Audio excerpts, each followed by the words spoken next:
ومن الناس من يقول آمنا بالله وباليوم الآخر وما هم بمؤمنين মানুষের মধ্যে কিছু লোক আছে মাথায় টুপি পরে দাড়ি রেখে আপনার কাছে এসে বলবে রাসূলুল্লাহ আমরা ঈমান এনেছি আল্লাহর প্রতি পরকালের প্রতি বিশ্বাস করি আল্লাহ কয় ওমা হুম বিমুমিনিন এগুলি মুমিন না এগুলি হলো বাটপার ওমা হুম বিমুমিনিন এগুলি মুমিন না এগুলি মুমিনের নামে বাটপার ইল্লাল্লাযিনা আমানু ক্ষতি থেকে যদি বাঁচতে চাও যদি জান্নাতি জীবন তোমার হতে চায় কাউরে রব মারলে হবে না কিন্তু হাসিনার রব ছিল চারটা আওয়ামী লীগের রব কয়টা ছিল আওয়ামী লীগের প্রথম নম্বর রব হলো মোদি দ্বিতীয় রব হলো ভারত তৃতীয় রব হলো চীন চতুর্থ রব হলো রাশিয়া এই সব দেশগুলো হাতে রাখছে রাশিয়ার সঙ্গে ক্ষমতা যার না হারায় এই রাশিয়ার সঙ্গে চুক্তি করেছে পারমাণবিক বিদ্যুৎ কেন্দ্র রূপপুর বানাচ্ছেন এটা করে যে কত বড় ক্ষতি আমাদের হয়েছে আপনাদেরকে বোঝানো যাবে না আজকের পারমাণবিক বিজ্ঞানী বলছে যদি রূপপুরে পারমাণবিক বিদ্যুৎ কেন্দ্রে হামলা চালানো হয় তাহলে 12 কোটি মানুষ এমনি মারা যাবে এটা আমার দেশে যে পারমাণবিক বিদ্যুৎ কেন্দ্র ছিল না এটা হলো যাদের দেশ বড় চতুর্দিকে 500 কিলোমিটার জনমানুষ বসবাস করে না সেই মরুভূমি এই পারমাণবিক কেন্দ্র সেটিং করতে হয় মানুষের মধ্যে এইটা সেটিং করা স্থাপনা করা উচিত হয়নি এটা যদি বাস্তব হয়ে যায় 12 কোটি মানুষ মারা যাবে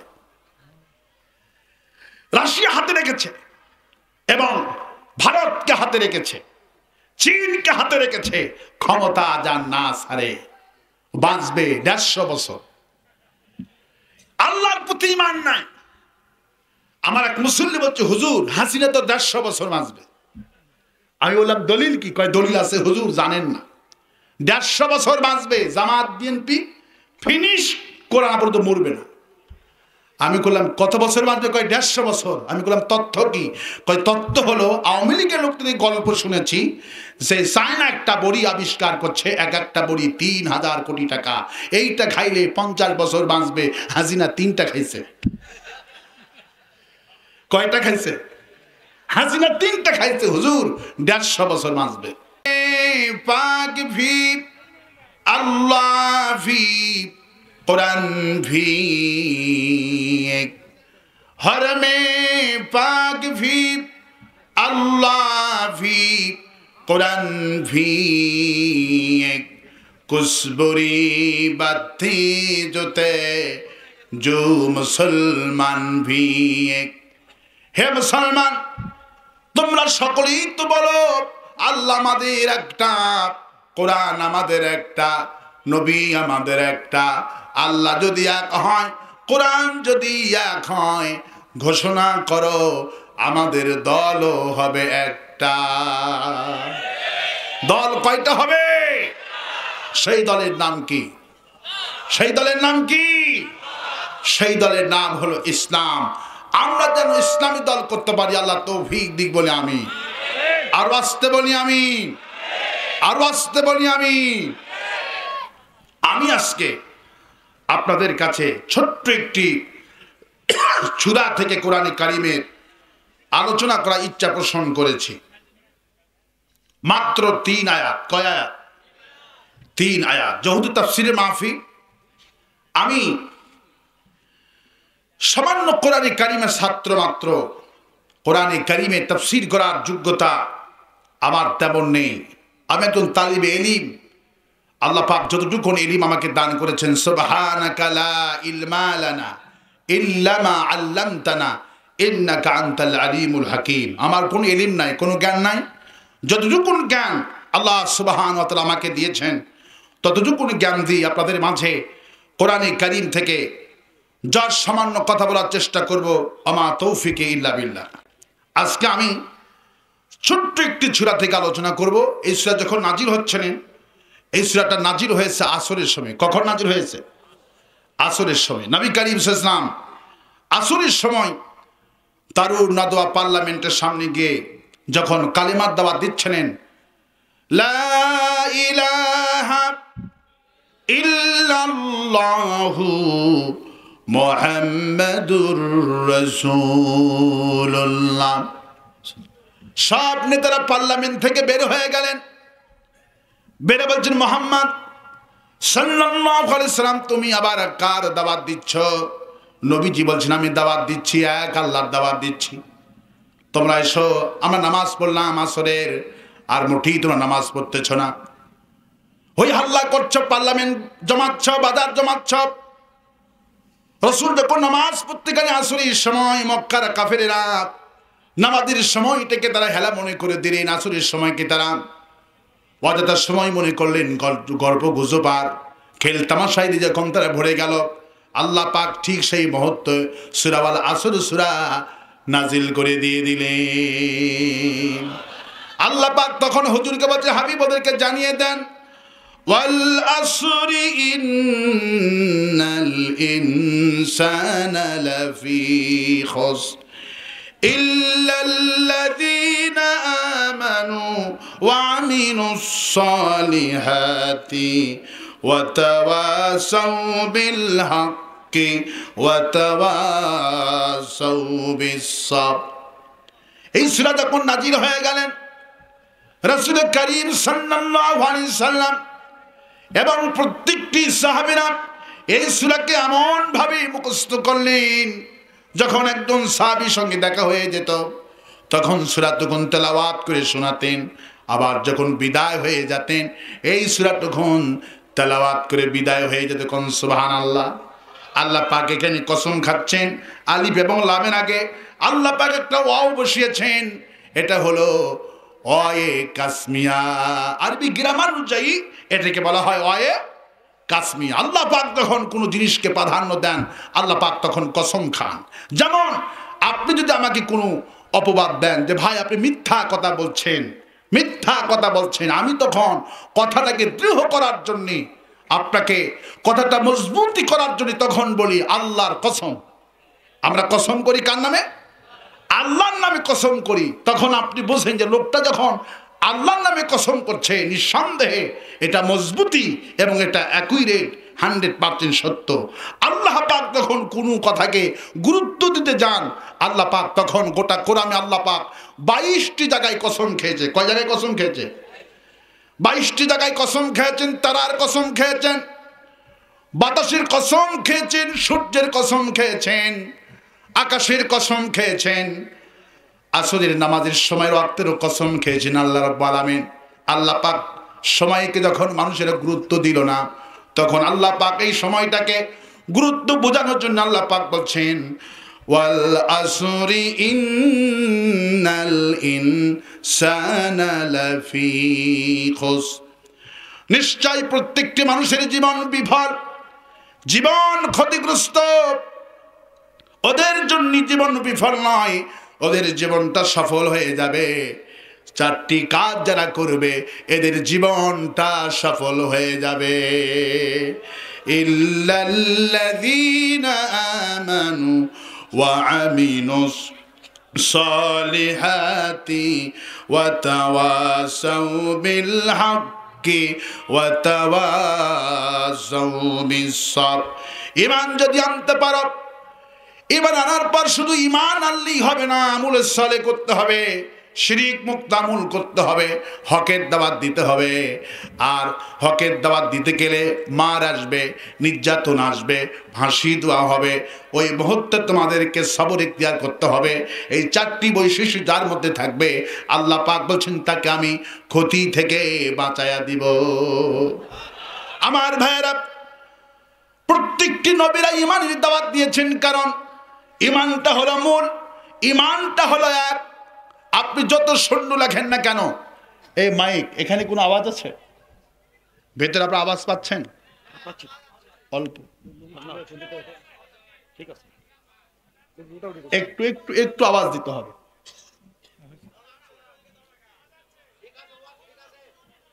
আওয়াজ ঠিক আছে, কিন্তু আওয়াজ হলে একটু ভালো হবে। আচ্ছা আচ্ছা, আমার কানের দিকে দাও তো বাবা একটা মাইকটা। আমার ভাইয়েরা, আমার প্রবন্ধগণ, ইল্লাল্লাযিনা আমানু, ঈমান যদি আনতে পারো বান্দা, আমি তোমাদের ক্ষতি থেকে বাঁচায় দিব। ঈমান আনতে হবে কার প্রতি? আর এই ঈমানের দাওয়াত সব নবীরা ঈমানের দাওয়াত দিয়েছেন। আর ঈমানের দাওয়াতটা সর্বপ্রথম আল্লাহ রাব্বুল আলামিন কোন গরিব লোককে দাওয়াত দিতে দেওয়ান নাই। সর্বপ্রথম আল্লাহ পাক রাষ্ট্রপ্রধানদেরকে ঈমানের দাওয়াত দিয়েছেন। কোন সুবহানাল্লাহ। আল্লাহ পাক যেমন এখানে বলছেন, ইযহাব ইলা ফিরআউনা ইন্নাহু তাগা।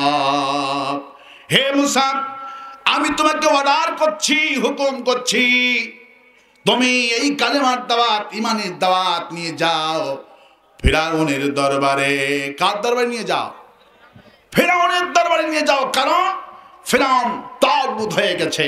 তাগুত বলা হয় ওই শক্তিকে নিজেই শুধু আল্লাহর আইন অমান্য করে না, গোটা জাতিকে আল্লাহর আইন অমান্য করতে বাধ্য করে।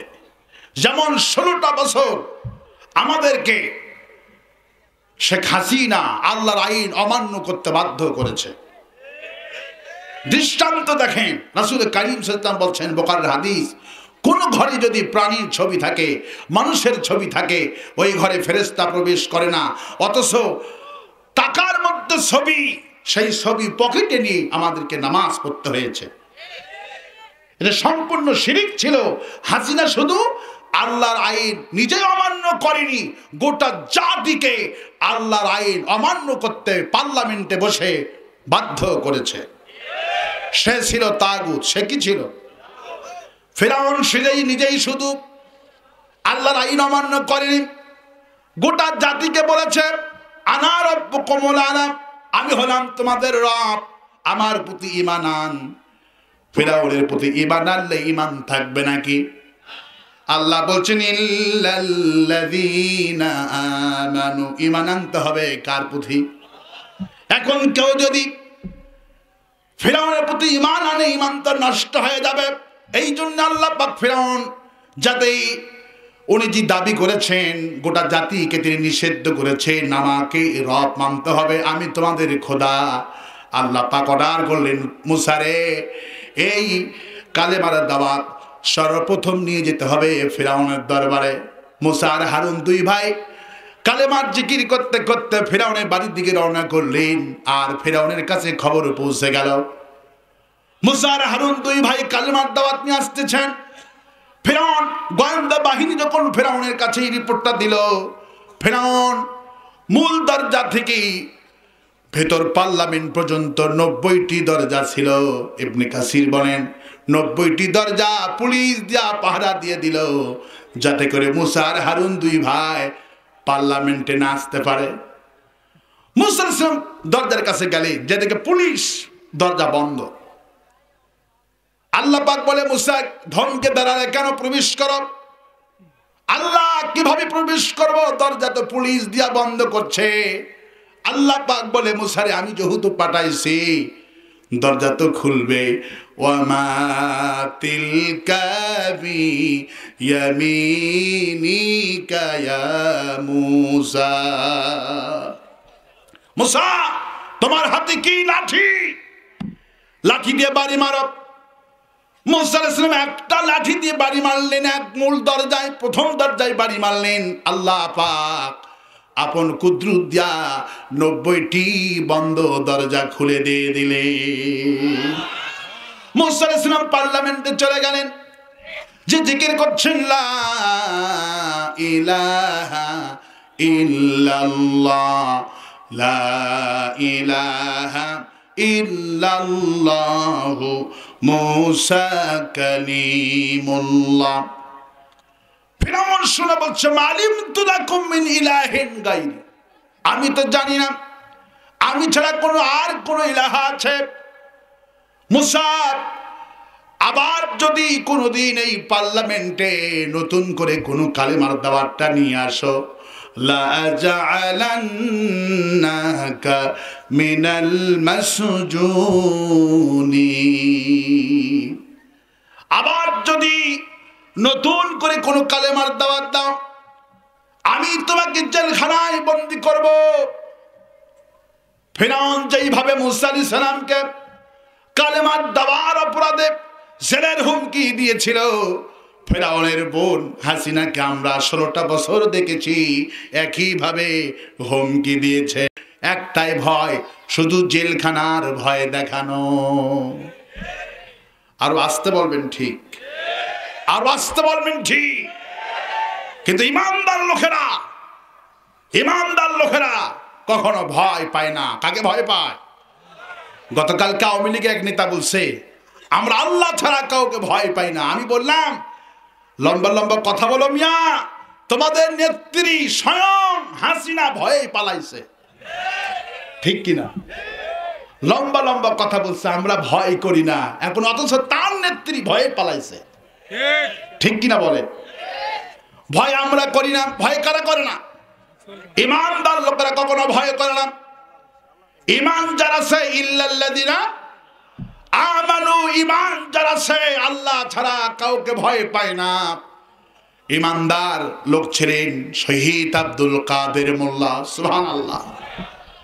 সকালবেলা শহীদ আব্দুল কাদের মোল্লাকে রাষ্ট্রপতির চিঠি তার কাছে দেওয়া হয়েছে যে আপনি জামাত ইসলামী থেকে পদত্যাগ করেন এবং আপনি যে যুদ্ধ অপরাধী ছিলেন আপনি সমস্ত কিছু ভুল স্বীকার করেন।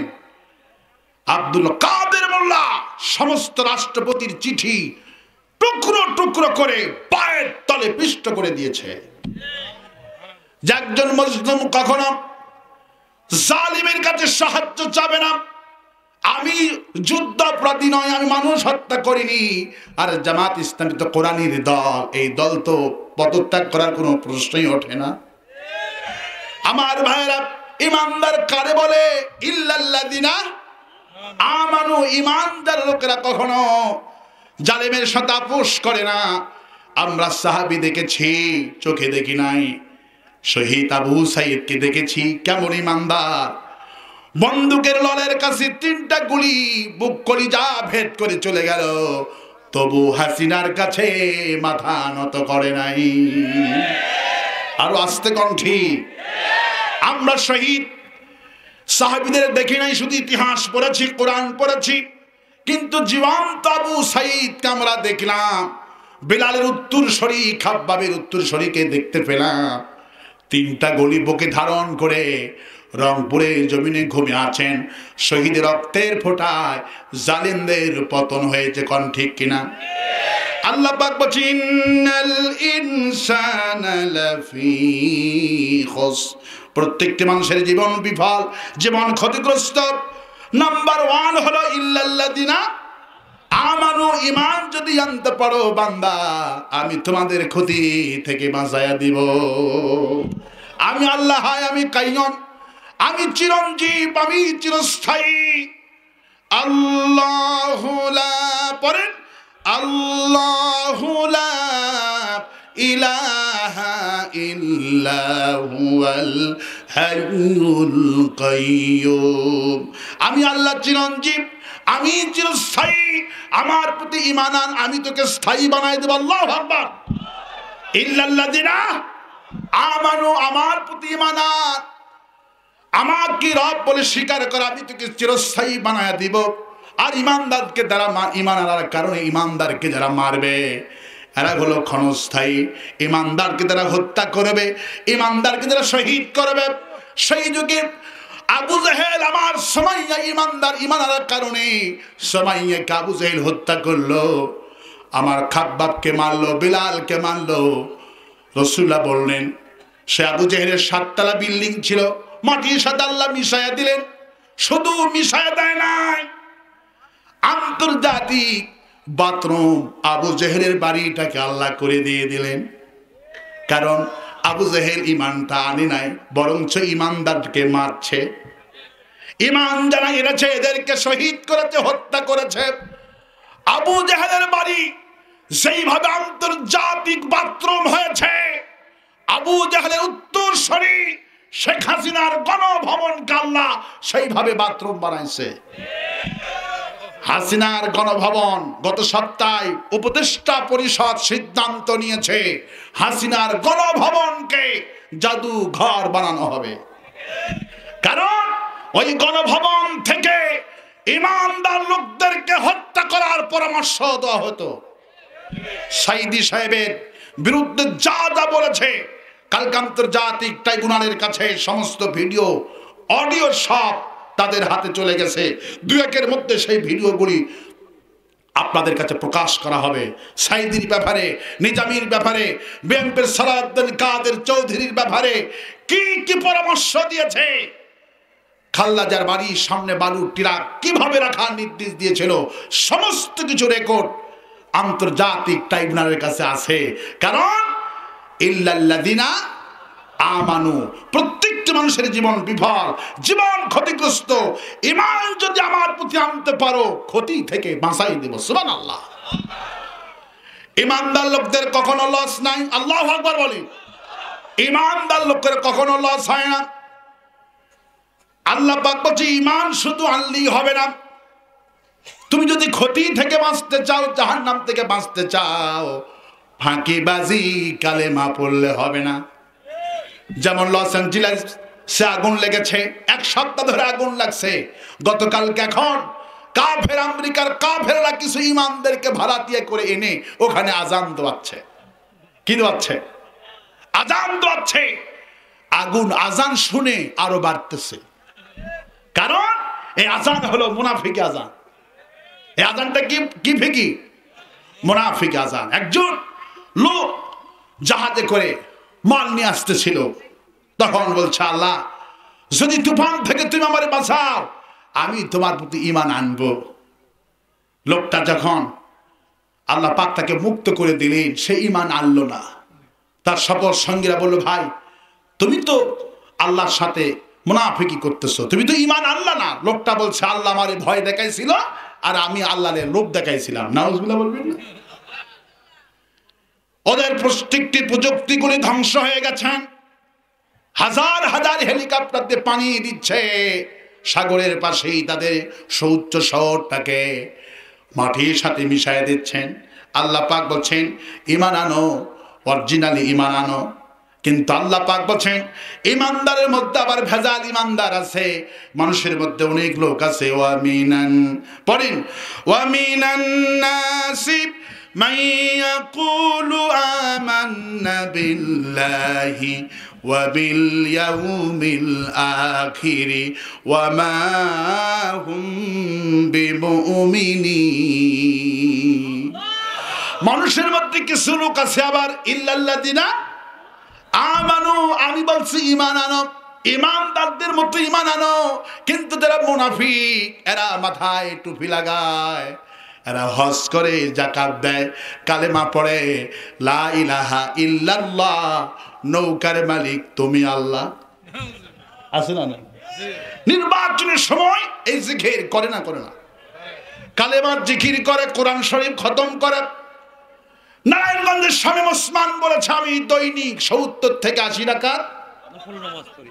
আলহামদুলিল্লাহ, আমাদের সভাপতি সাহেব তো সচেতন মানুষ, ওনার মুখস্থ আছে। দৈনিক 70 থেকে 80 রাকাত নফল নামাজ পড়ে, তাহাজ্জুদ পড়ে। ঠিক কি না? 22 বছর তাহাজ্জুদ ছাড়েনি। তাহলে ইবাদতের তো কোনো অভাব নাই।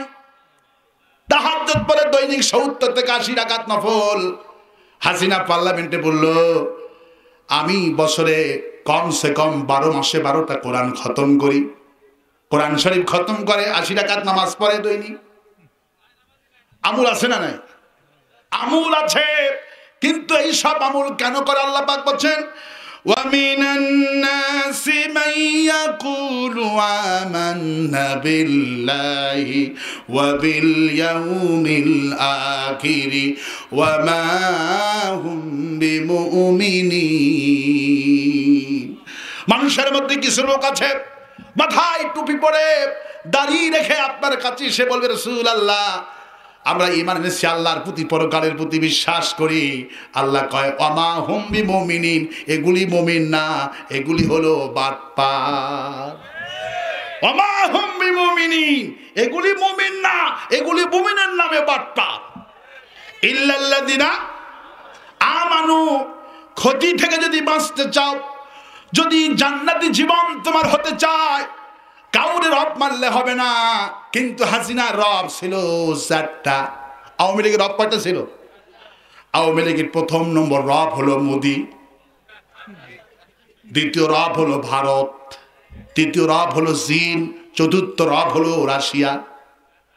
এই সব দেশগুলো হাতে রাখছে। রাশিয়ার সঙ্গে ক্ষমতা যার না হারায়, এই রাশিয়ার সঙ্গে চুক্তি করেছে পারমাণবিক বিদ্যুৎ কেন্দ্র রূপপুর বানাচ্ছেন। এটা করে যে কত বড় ক্ষতি আমাদের হয়েছে আপনাদেরকে বোঝানো যাবে না। আজকের পারমাণবিক বিজ্ঞানী বলছে যদি রূপপুরে পারমাণবিক বিদ্যুৎ কেন্দ্রে হামলা চালানো হয় তাহলে 12 কোটি মানুষ এমনি মারা যাবে,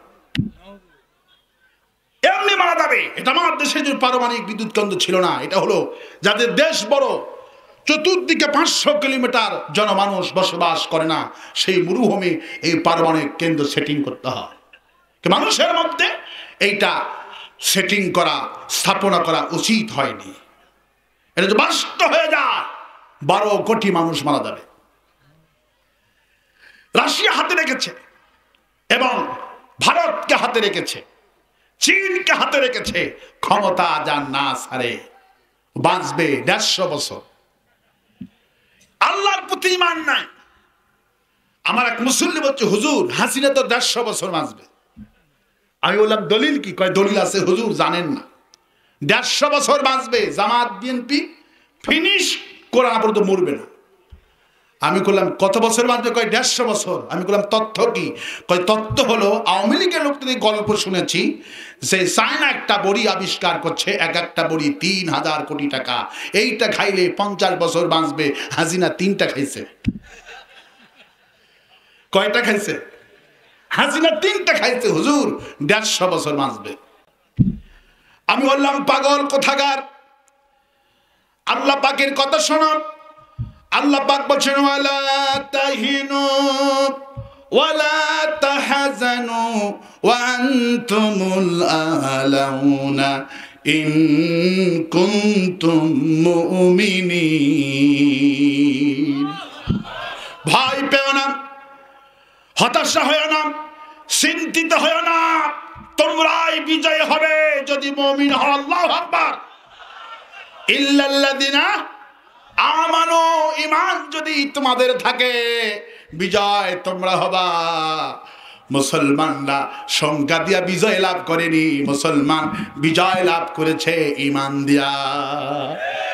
ইল্লাল্লাযিনা আমানু, ঈমান যদি তোমাদের থাকে বিজয়টা হবে, তোমরাই বিজয় হবে। অদাকার, অদাকার। আমরা ভারতকে বলি ভারত। আচ্ছা বলেন তো বাঘের শক্তি বেশি না ছাগলের শক্তি বেশি? কার শক্তি বেশি? আচ্ছা বাঘের শক্তি, বাঘের শক্তি। বাঘকে প্রকাশ্যে কখনো ঘাস খেতে দেখেন, আসতে দেখেন? কিন্তু ছাগলের শক্তি কম, ছাগল সিনা টান করে ঘাস খায়। ছাগল মনে মনে তার সাহস আছে, আমার শক্তি কম, আমার বুদ্ধি কম, আমার সব কিছু কম হতে পারে, কিন্তু আমার একটা মালিক আছে। আমার মালিক যখন দেখবে আমাকে, যখন কুকুরে ধরবে, শিয়ালে ধরবে, আমাকে কেউ আক্রমণ করবে, আর আমি ওই মুহূর্তে আমি শুধু গলার আওয়াজ দিয়ে একটা জোরে ডাক দেব মে। আর আমার আওয়াজ যখন মালিকের কানে পৌঁছে যাবে, মালিক যখন এসে দেখবে আমার আদরের ছাগলটারে কুকুরে ধরেছে, শিয়ালে ধরেছে, মালিকের কাছে যা আছে মালিক তাই নিয়ে মোকাবেলা করবে। ঠিক কিনা? সামান্য ছাগল যদি এই চিন্তা ভাবনা করতে পারে যে আমার শক্তি কম, আমার বুদ্ধি কম, আমাকে কেউ আক্রমণ করলে আমাদের একটা মালিক আছে। আমরা আশরাফুল মাখলুকাত ইল্লাল্লাযিনা ঈমান আনছি, যে আল্লাহর প্রতি। আল্লাহরে দেখছেন নাকি? জান্নাত দেখছেন নাকি? জাহান্নাম দেখছেন নাকি? নবীজি বলছেন মান সাল্লা দাখালাল বারদাইন, আল্লাহ পাক রে না দেখে দুই ঠান্ডার নামাজ আদায় করলো, আল্লাহ পাক তাকে দাখালাল জান্নাহ, জান্নাতে প্রবেশ করায় দিবে। ইশার আর ফজর নামাজ যদি যেই ব্যক্তি আল্লাহরে না দেখে ওযু করে ঠান্ডার দিনে কষ্ট করে নামাজ পড়ে, আল্লাহ পাক বলছেন দুই ঠান্ডার নামাজ আদায় করলো, আমি আল্লাহ তারে জান্নাতে ঢুকাইয়া দিলাম। আমার ভাইরা, আমরা আল্লাহরে দেখিনি, ঈমান আনছি আল্লাহর প্রতি। ভারতকে বলে ও ভারত, আমাদের শক্তি কম, আমাদের বুদ্ধি কম, পারমাণবিক বোমাদের কম, কিন্তু যখন আমাদের হামলা করবা তখন আমাদের মালিক রে ডাক দিব। আমাদের মালিক হলেন আল্লাহু লা, পড়েন আল্লাহু লা ইলাহা ইল্লা হুয়াল হাইয়ুল কাইয়্যুম। আমি চিরঞ্জীব, আমি চিরস্থায়ী, আমাকে ডাক, আমার প্রতি ঈমান আন। যারা আমার প্রতি ঈমান এনেছে তারা স্থায়ী হয়েছে, আর যারা ঈমান আনেনি এরা অস্থায়ী হয়েছে। ঈমানদার ছিল শহীদ আল্লামা সাঈদী রাহমাতুল্লাহ আলাইহ। হাসিনা কত বুদ্ধি করলো, সাঈদী হুজুরের নাম নিশানা দুনিয়া থেকে মিটানোর জন্য জেলে বন্দি করলো। জেলখানায় গেলেন, সম্মান কমলো না, জেলখানায় যাওয়ার পর সম্মানটা বেড়ে গেল। হুজুরকে হত্যা করা হলো, শহীদ করা হলো। যেদিন হত্যা করা হয় সেই দিন থেকে 24 ঘন্টার মধ্যে 1 নয় 2 নয়, সারা পৃথিবীতে 900 জন শিশুর পিতা তার শিশুর নাম রেখে দিয়েছেন শহীদ আল্লামা সাঈদী। এই যে একটু আগে আমার ছোট ভাই, কি নাম, সানোয়ার, তার সন্তানের নামও রেখে দিয়েছেন সাঈদ। আল্লাহু আকবার। এইরকম করে ফেসবুকে তথ্য আমি যতটুকু পেয়েছিলাম 24 ঘন্টার ভেতরে সারা পৃথিবীতে সাঈদী সাহেবের নামে 900 জন শিশুর নাম রেখে দিয়েছিলেন শহীদ আল্লামা সাঈদী। আর হাসিনার এত বড় পাওয়ার, ওই নাম কেউ রাখে না। গত পরশুদিন একটা ভিডিও দেখলাম, একটা আলিম তিনি বলছে আমার খালা আমাকে হঠাৎ করে রাতের বেলায় ফোন দিয়েছে, উনি বক্তা, ফোন দিয়ে বলছে বাবা আমার 2টি ছেলে, তোমার 2টি খালাতো ভাইয়ের একদিনে তোমার 2 ভাইয়েরই সন্তান দুনিয়াতে আসছে। সুবহানাল্লাহ। বড় ভাইয়ের হয়েছে ছেলে আর ছোট ভাইয়ের হয়েছে মেয়ে। বাবা ইসলামিক নাম তুমি একটু রেখে দাও, তোমার কাছে আমি ইসলামিক নাম চাচ্ছি, যেহেতু আলেম মানুষ, বক্তা মানুষ। তখন বলছে খালা, যেহেতু দীর্ঘদিন পর মেয়ের পরে বড় ভাইয়ের ছেলে হয়েছে, আমি একটা নামটা খুব ভালোবাসি, এই নামটা দেখেন আপনার পছন্দ হয় নাকি? এই নাম বাংলার মুসলমান সবচাইতে বেশি যাকে ভালোবাসে তার নাম হলো শহীদ আল্লামা দিলওয়ার হোসেন সাঈদী। খালা এক বাক্যে পড়েছে আলহামদুলিল্লাহ, আমি আল্লামা সাঈদী 40 বছরের শ্রোতা। সুবহানাল্লাহ। নামটা পছন্দ হয়েছে বাবা। সাঈদী হুজুরকে আমি খুব ভালোবাসতাম, সাঈদীর জন্য আমি 30টা রোজা পালন করছি। সুবহানাল্লাহ। আমার বড় ছেলের বড় নাতির নাম রেখে দিলাম দিলওয়ার হোসেন সাঈদী। আচ্ছা বাবা, পরে যে তোমার ভাতিজি হয়েছে, মেয়ে সন্তান হয়েছে, একটা ইসলামিক নাম মেয়ে দাও। তখন সে বলছে খালা এই মেয়েটার নাম রেখে দিলাম হাসিনা। কি রেখে দিল? যখন বলছে হাসিনা রেখে দিলাম, খালা নাকি 30 সেকেন্ড কোনো কথা বলেনি। খালা 30 সেকেন্ড পর বলছে বাবা তুই আলিম না জালিম? কই কেন? আচ্ছা হাসিনার নামটা তুমি রেখে দিলা, অথচ হাসিনা হলো জালিম। হাসিনা কি? হাসিনা জালিম। বলছে বাবা একটা কথা শুনে।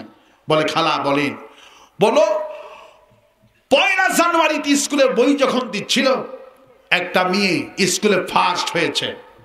এই মেয়ে যখন পুরস্কার নিতে এবং বই নিতে যখন হাজার হাজার অভিভাবক সুধী জন বসে আছেন, মেয়েটা যখন পুরস্কার নিতে যাবে, ছেলে মেয়ে স্কুলের সমস্ত 850 ছাত্রী হাত তালি দিয়ে বলছে পালাইছে রে পালাইছে।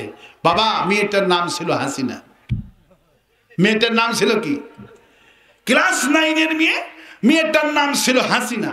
কিন্তু মেয়েটা যখন পুরস্কার নিতে যাচ্ছে, বই নিতে যাচ্ছে, তখন হাসিনা নাম হওয়ার কারণে স্কুলে ছোট বড় সবাই হাত তালি দিয়ে বলছে পালাইছে রে পালাইছে।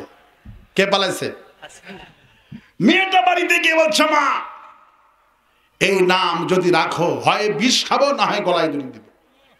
কয় হয়েছে কি মা খুলে বলো। কয় মা আর বলোটা, আজকে কি ঘটনা ঘটে গেল, আমার অপমান আমার মাথায় ছোট হয়ে গেল, আমি মনে হয় মরে গেলাম। আমার হাসিনা নামটা হওয়ার কারণে যে বুঝে আর যে বুঝে না সেও তালি মেরে কয় পালাইছে রে পালাইছে। কে পালাইছে? হাসিনা পালাইছে।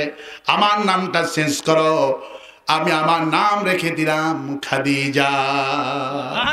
আল্লাহু আকবার বলি। قال رسول الله صلى الله عليه وسلم فإن الظلم ظلمة يوم القيامة। রাসূল করিম সাল্লাল্লাহু আলাইহি ওয়াসাল্লাম বললেন যারা জুলুম করে এই জুলুমগুলি জুলুমবাজদের নাম দুনিয়াতে কেউ রাখে না, আর জুলুমবাজদের কিয়ামতের দিন তারা অন্ধকারাচ্ছন্ন হয়ে যাবে, এরা চোখে দেখতে পারবে না।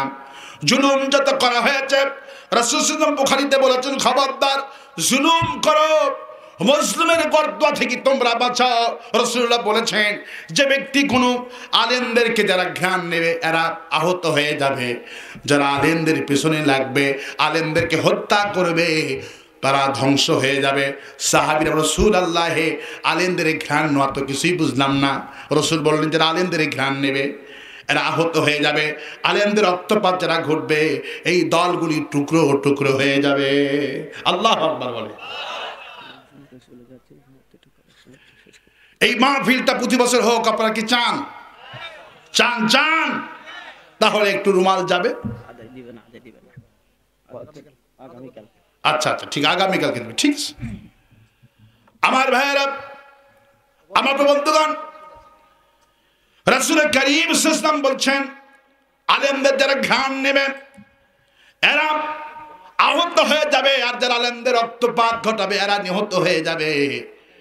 ইন্নাল্লাহা ইয়ারফাউ বিহাদাল কিতাব قال رسول الله صلى الله عليه وسلم إن الله يرفع بهذا الكتاب। একটা দলের যে পতন হয় মূল কারণ হলো কোরআন, আর একটা দলের যে সুনাম সুখ্যাতি হয় এর মূল কারণ হলো কোরআনে কারীম। মূল কারণ কোরআন। আওয়ামী লীগের পতনের মূল কারণ হলো কোরআন। তাফসীর মাহফিল করবেন তাও ওদের নাম দিতে হবে, জামাত বিএনপির নাম দিলে ওই মাহফিলটা হবে না। ঠিক আর আস্তে কম ঠিক। ওরা ছিল কোরআনের দুশমন। রাসূলুল্লাহ বলেছেন ইন্নাল্লাহা ইয়ারফাউ বিহাদাল কিতাব। একটা দলের যে পতন হয় মূল কারণ হলো কোরআন, ওদের পতনের মূল কারণ হলো কোরআনে কারীম। ঠিক। পতনের মূল কারণ কি? কোরআন। সাহাবী রাসূলুল্লাহ কিছুই বুঝতে পারলাম না আলেমদের ঘ্রাণ নেওয়া মানে কি। রাসূল বলছেন আলেমদের ঘ্রাণ নেওয়া অর্থ হলো যারা আলেমদেরকে গালিগালাজ করবে, আলেমদের নামে মামলা দিবে, রাসূলুল্লাহ আলেমদের ঘ্রাণ বুঝিয়েছেন। আর যারা আলেমদেরকে হত্যা করবে, আচ্ছা যার ইচ্ছা সে যাবে, অসুবিধা নাই। কোরআন কোনো লালায়িত কিতাব নয়, ওনাকে জোর করে রাখতে হবে। আমি তো কোরআন থেকে বলছি, সুবহানাল্লাহ বলে। সুবহানাল্লাহ। ইল্লাল্লাযিনা আমানু, আমি তো তাফসীর করছি, কোরআনের ব্যাখ্যা করছি, এখানে তো বাপের কিচ্ছা হচ্ছে না। যারা মুনাফিক এই মুনাফিকগুলি কথা সহ্য করতে পারে না। ঠিক। যারা মুমিন এরা মাহফিল থেকে যাবে না। ঠিক। আর যারা মুনাফিক যারা ওদের প্রতি দরদ আছে, ঠিক কিনা বলে, ওদের প্রতি দরদ আছে, ওদের কথা বললেই উঠে যায়, এরা হলো মুনাফিক। ঠিক। ওয়া মিনান নাসি মান ইয়াকুলু আমান্না বিল্লাহ। মানুষের মধ্যে কিছু লোক আছে, কারণ চিনি দেখতেও যেমন, লবণ দেখতেও তেমন, ইউরিয়া সারও দেখতে যেমন, হোমিওপ্যাথি ওষুধ দেখতেও তেমন। ঠিক। ঠিক কিনা বলে। মাহফিলে আসলেই মুমিন হয় না, ওমা হুম বিমুমিনিন, মুমিন না মুনাফিক। ঠিক কিনা বলে। মাহফিল থেকে উঠে কারা যায়? মুনাফিকরা উঠে যায়। ঠিক কিনা বলে। যদি কোরআনের বাহিরে কথা বলতাম তাহলে অজুহাত দিতে বলতো হুজুর কোরআন নাই হাদিস নাই। অথচ কোরআন হাদিস শোনার পরে যারা উঠবে বুঝবেন এগুলি খাঁটি মুনাফিক, ভেজাল নাই। ঠিক কিনা বলে? আর যারা মুমিন এরা শান্তি পাচ্ছে, প্রতিটি কথায় কলজা ঠান্ডা হচ্ছে, এতদিন বলতে পারিনি। ঠিক কিনা? আর যারা উঠে যাচ্ছে চিহ্নিত মুনাফিক, ওদের কলজায় লাগছে, ওদের বাপের নামে দোয়া করেন, খুব ঠান্ডা কলজা। তোদের বাপের নামে আর দোয়া হবে না বাংলাদেশে, যা করছিস 16 বছর। ঠিক কিনা বলে? আমার সাইদি সাহেবের নামে দোয়া করতে দিসনি, মঞ্চে গ্রেফতার করেছিস, ওই দিন ভুলে যা। আওয়ামী লীগের নাম 100 বছরে নাম নেওয়ার মতো কোনো ব্যক্তি থাকবে না। ঠিক কিনা বলেন? এখন তাফসীরের ফাঁকে ফাঁকে দুই একটা যদি কথা নাই বলি, ঠিক কিনা বলে, তাহলে তো আমাদের লোকজন মজা পাবে না। ঠিক কিনা বলে? আমাদের লোকজন চোখ বুঝে যা বলেছে তাই শুনেছে। এখন কি তা হবে ভাই? এখন ইল্লাল্লাযিনা আমানু, আমরা হাসিনার প্রতি ঈমান আনার কথা বলছি না, ভারতের প্রতি ঈমান আনার কথা বলছি না। ঈমান আনতে হবে কার প্রতি? আল্লাহর প্রতি। জামাত ইসলামের প্রতি ঈমান আনতে বলছি না, ঈমান আনতে বলছি আল্লাহর প্রতি। আর ফিরআউনের কি দশা ছিল সেই সব কথা কোরআন থেকে শোনানো হচ্ছে। আল্লাহু আকবার বলি। আমি তো যতক্ষণ থাকবো আমি 100 আয়াত সেট করছি। সুবহানাল্লাহ, সুবহানাল্লাহ। 100 আয়াত তাফসীর হবে। আল্লাহু আকবার বলি। আমি তো সই গল্প করার বক্তা এখানে আসিনি। সুবহানাল্লাহ। 50টি হাদিস, 100 আয়াত, 150 আয়াত হাদিসের তাফসীর হবে। আল্লাহু আকবার বলি। আল্লাহু আকবার। প্রবন্ধগণ, প্রভায়েরা, সেই জন্য আল্লাহ পাক বলছেন ইন্নাল ইনসানা লাফি খুসর, প্রত্যেকটি মানুষের জীবন বিফল, জীবন ক্ষতিগ্রস্ত। যদি ক্ষতি থেকে বাঁচতে চাও, যদি জাহান্নাম থেকে বাঁচতে চাও, ঈমান আনতে হবে কার প্রতি? আল্লাহর প্রতি। ঈমান যদি আনতে পারো বাঁচাই দিবে কে? আল্লাহ। ঈমান আনদারকে আল্লাহ কেমন করে বাঁচায়? নূহ আলাইহিস সালাম দাওয়াত দিলেন, কালেমার ঈমানের দাওয়াত দিলেন, লা ইলাহা ইল্লাল্লাহ। জিকির করেন না?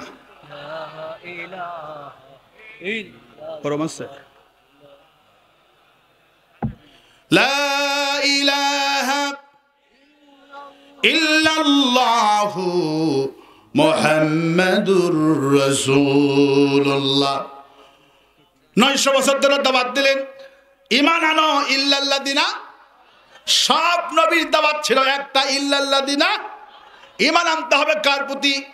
আল্লাহ পাক বলেন ইয়া কওমি ইবুদুল্লাহা মা লাকুম মিন ইলাহিন গায়রু। সব নবীরা একটা দাওয়াত দিয়েছে, হে আমার কওম, এসো আল্লাহর গোলামি করি, তার প্রতি ঈমান আনি, তিনি ছাড়া কোনো ইলাহা নাই। সুবহানাল্লাহ, সুবহানাল্লাহ। 900 বছর দাওয়াত দেওয়ার পর 80 জন লোক ঈমান আনলো, ইল্লাল্লাযিনা আমানু। ঈমান আনছে, ঈমান আনার পর নূহ আলাইহিস বলছে ক্বালা নূহুর রাব্বি লা তাজার আলাল আরদি মিনাল কাফিরিনা দাইয়ারা। আল্লাহু আকবার। হে আল্লাহ, আমি 900 বছর দাওয়াত দিলাম, এই জাতি শুধু আমার বিরোধিতাই করলো, আমার মামলায় দিল, হামলা করলো। কাফিরিনা দাইয়ারা, হায় আল্লাহ তোমার কাছে দোয়া করছি একটা কাফের যেন না বাঁচে। আল্লাহু আকবার। কাফের যেন না বাঁচে, ছোট কাফের যেন না বাঁচে, বড় কাফেরও না বাঁচে। কাফিরিনা দাইয়ারা, কাফেরদের আন্ডা বাচ্চা সুদ্ধা সব খতম করো। আল্লাহ কয় দোয়া মঞ্জুর, নৌকা বানাও। সুবহানাল্লাহ, সুবহানাল্লাহ। কি বানাও? নৌকা বানালো। নৌকা যখন বানালো, রাষ্ট্রপক্ষ জাতিকে বুঝাই দেখো তোমাদের নবী হলো মাজনুন, পাগল। কিসের কালেমার দাওয়াত দেয়? এ হলো পাগল। নৌকা চলে পানিতে, এই দেশ হলো মরুভূমি, নৌকা কোথায় চলবে?